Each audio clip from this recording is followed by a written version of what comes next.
So quick funny story. Just today, I already had this video planned. I put out a thing on it last week that I was already going to, work on this topic. But I had a client come to me and she said, "Hey, I've been trying to get more protein like you've asked, but I've noticed I've been gaining weight. Can we look at my food and blah, blah, blah." I said, "Sure." She said, "I've been eating really healthy, so I don't understand why that's happening." I said, "All right, well, in this case, she was a vegetarian and she needed to get to 90 grams of protein, right? We did her math and kind of figure out that's where she needed to be." So I said, "All right, well, let's look at, kind of what you're doing." She said, "Well, in order to get to that protein number, I've been eating a lot of legumes and lentils. So they're really healthy, so I don't understand." So, okay, yes, they're healthy, which we're going to define later as we get to this video. The problem is there's other things coming along for the ride when you add that to your diet and when you're eating a lot of those to get to the protein number. So you're getting to your protein with lentils and legumes. Unfortunately, a lot of carbohydrates come with that, which means more calories come with that. So it's healthy in the way that she's trying to eat, in the way that she's sort of defined that, but it's not helping her goal of weight loss because it's adding to the calories that she's consuming in the day, right? So today I want to break down, you hear a lot of, is this thing healthy? Is this thing bad? Is this thing good, right? Is this food good or bad? It's not that simple. And the TLDR is, it's all good and it's all bad, depending on the context of what you're trying to do. So I'm going to help you break down what your goal is, whether or not that matches your goal, and give you some markers so you can define for yourself whether or not a food is good or bad for you, right? Who am I? I'm Mike Pfeiffer, co-founder of Grit Fitness. I've been a health and fitness coach for over 20 years, and I've helped hundreds of people lose weight, get stronger, and live longer. And now I'm going to take that experience and try to teach you. So before we can get into whether or not a food is good or bad, we need to help define those terms, okay? So the way that I would define them, and then a way that I would ask you to define them, especially for the purposes of what we're about to talk about, is, does this food meet the objective that I'm trying to have, okay? So I'm gonna break down some different objectives, but for example, if you're trying to lose weight, and I'm just gonna guess that the majority of people that are gonna consume this content are in the weight loss realm, does this food help me complete my objective? And that's the end of the discussion on whether or not it's good or bad for now, okay? There are objective things that can be good or bad, but in the context of this, does this food help me accomplish the goal or the objective that I've set out to do? And that's how we are going to define good or bad. So if you don't watch anything else in this video, whenever you're eating something, whatever your goal is, does your food help you obtain that goal? Yes or no? And that's good or bad. So now we're going to take a look at what I consider to be the major objectives that people tend to have when it comes to their nutrition. So we're going to define what these objectives are, and then I'm going to give you, for now, just one tip on an easy way to evaluate whether or not a food is good or bad.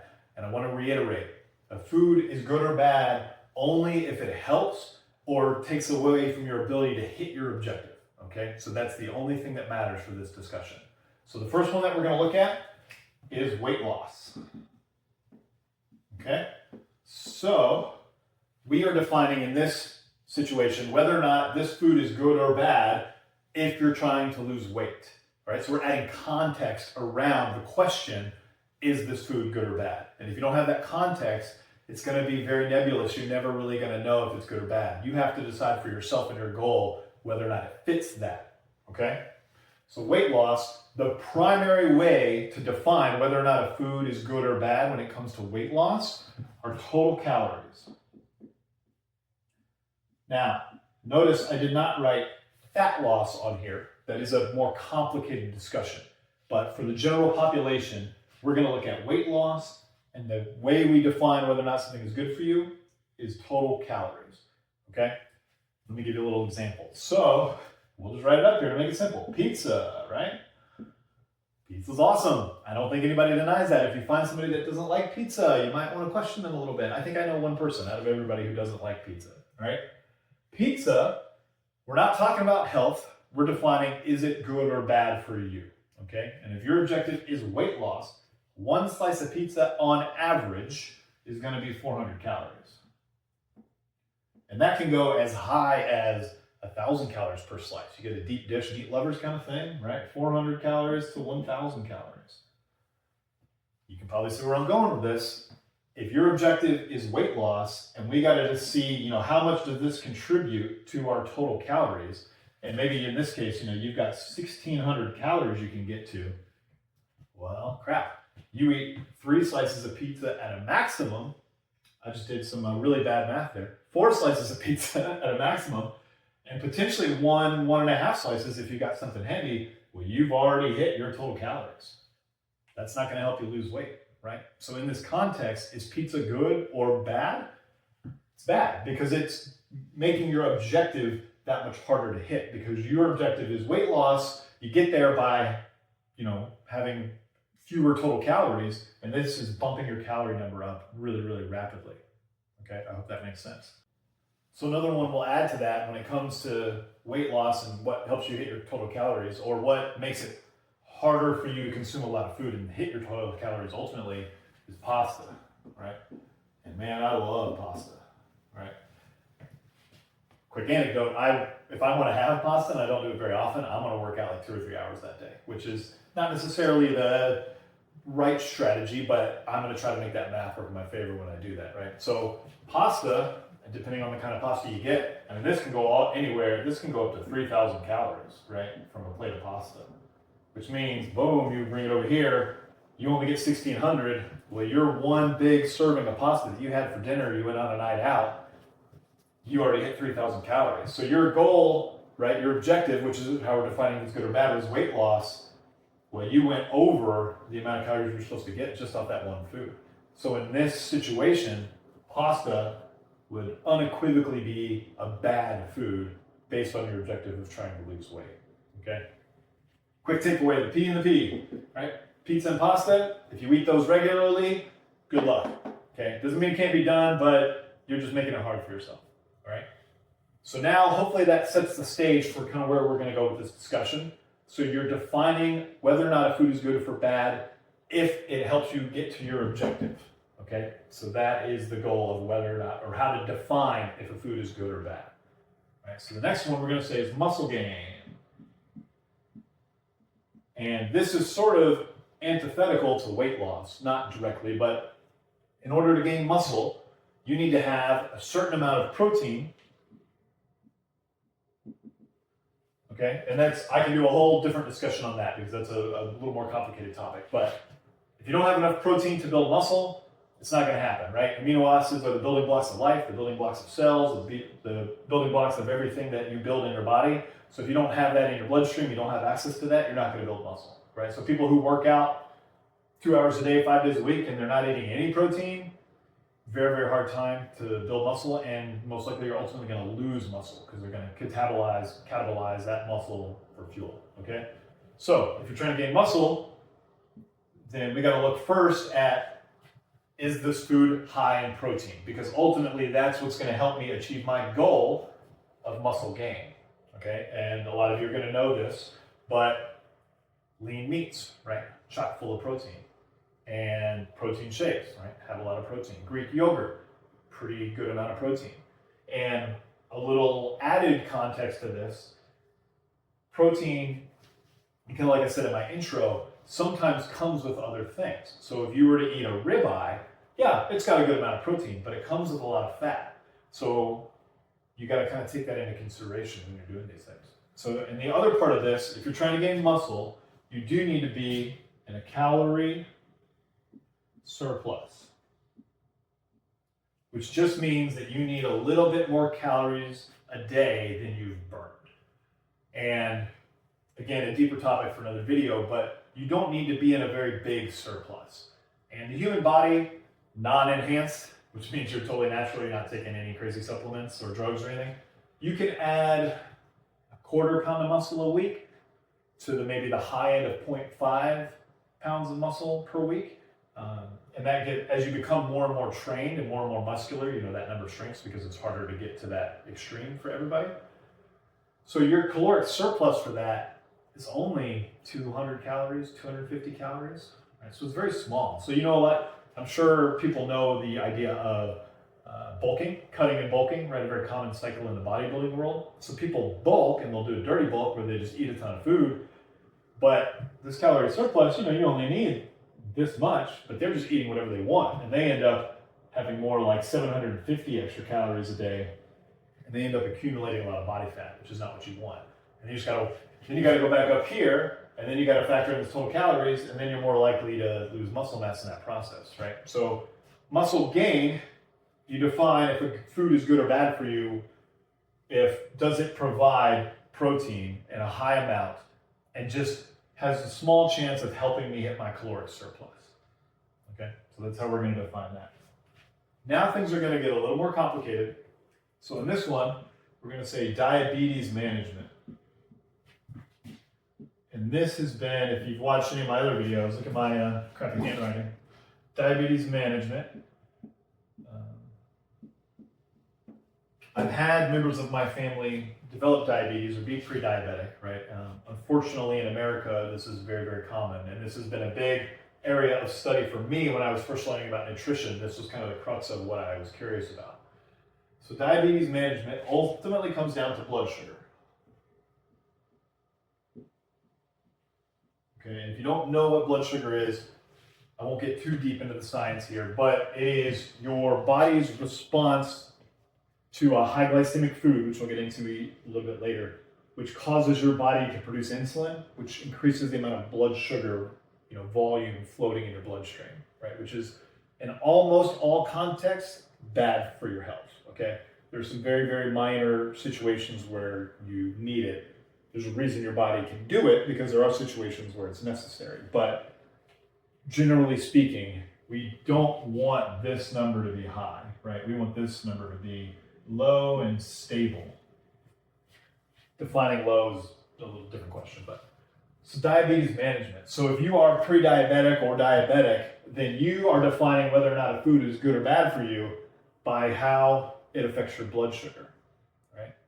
So the way you measure that is by the glycemic index. So this is something that has been tested to tell you the insulin response to certain foods. And I don't know if they've defined every single food that exists, but for the most part they have.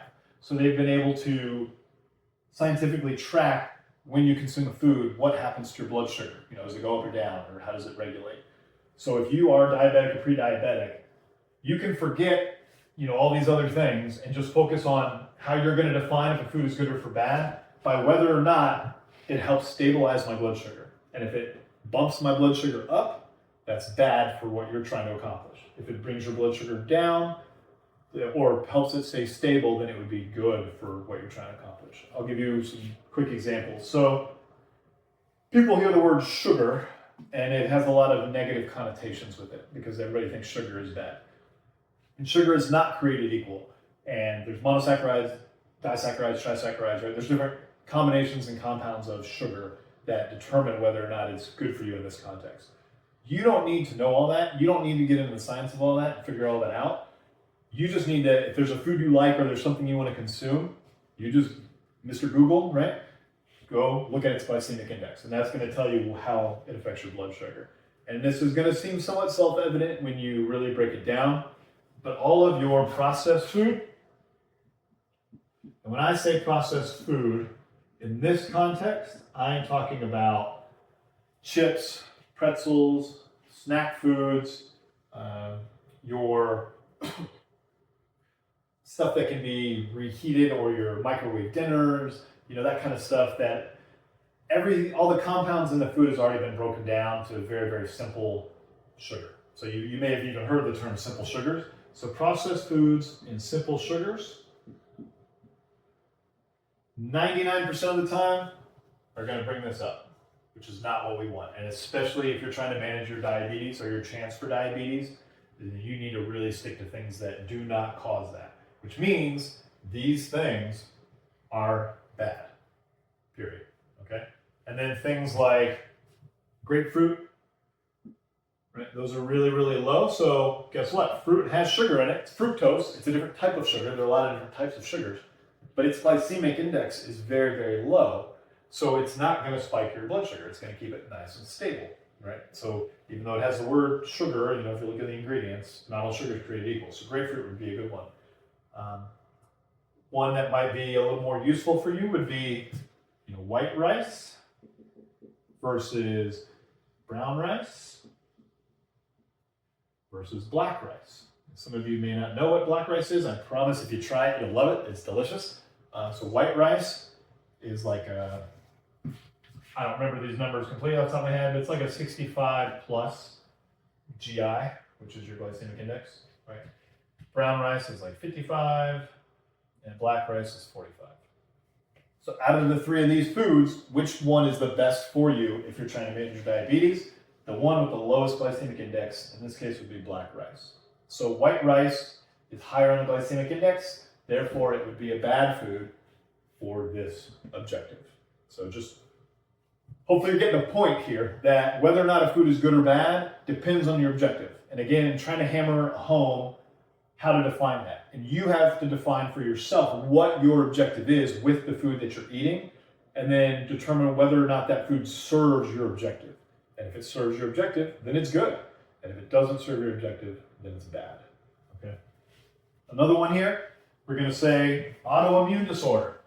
Now, this is a much more complicated endeavor.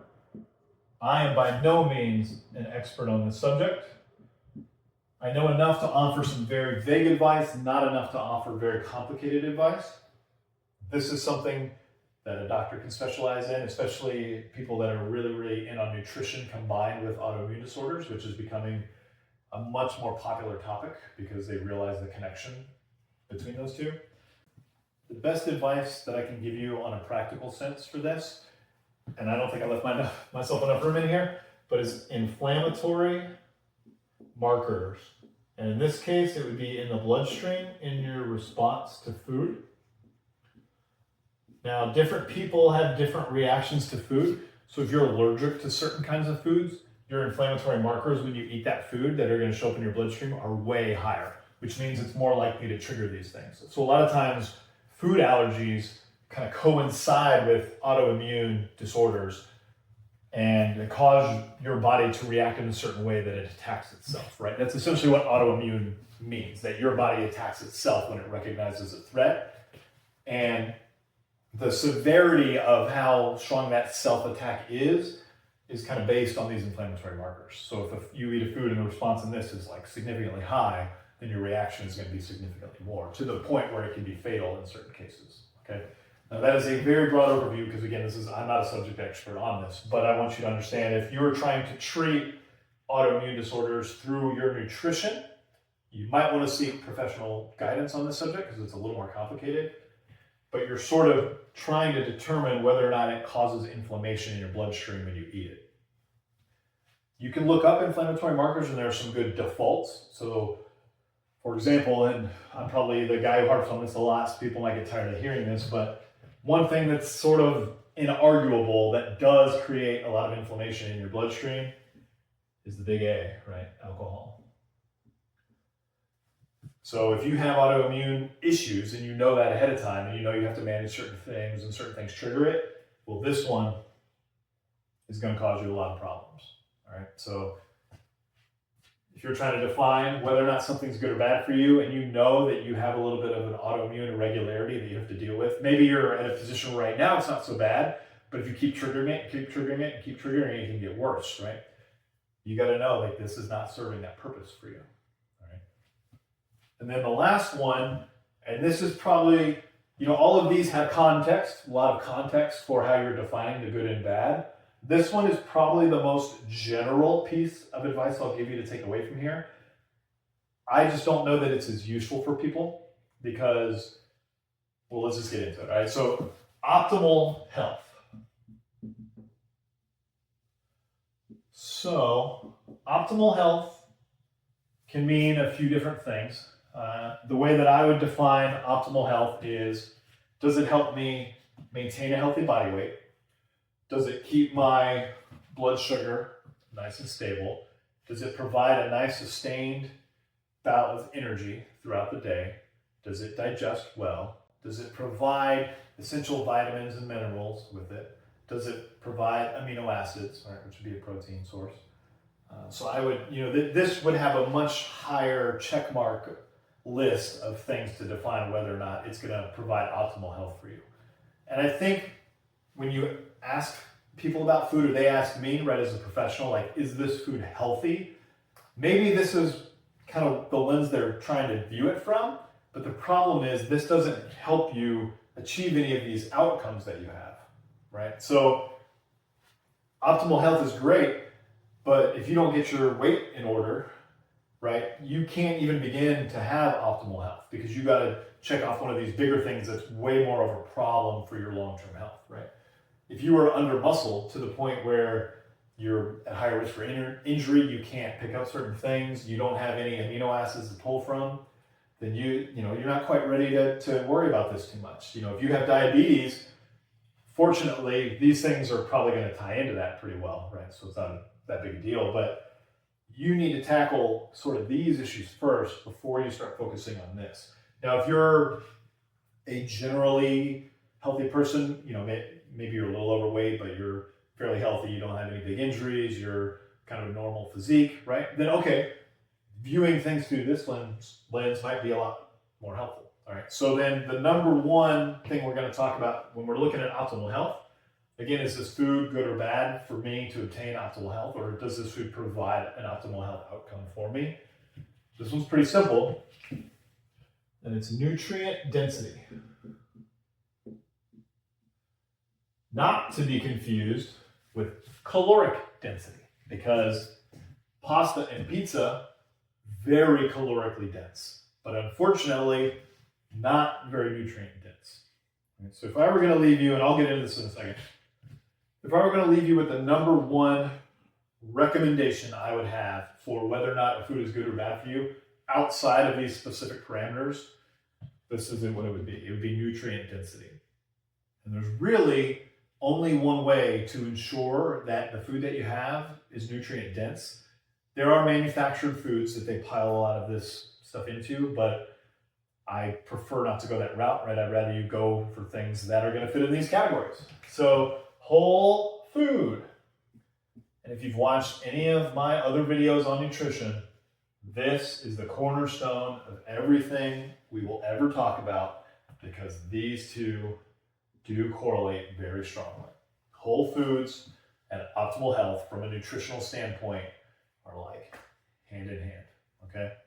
And then what do I mean by whole food? And I've talked about this many times. I hope people really, really start to take action on this. So meat, nuts, veggies, and fruits. So either it comes from an animal or it comes from the ground. Those are the only two sources of food that exist naturally in the world. That's how humans are supposed to eat. That is how you obtain optimal health through nutrition.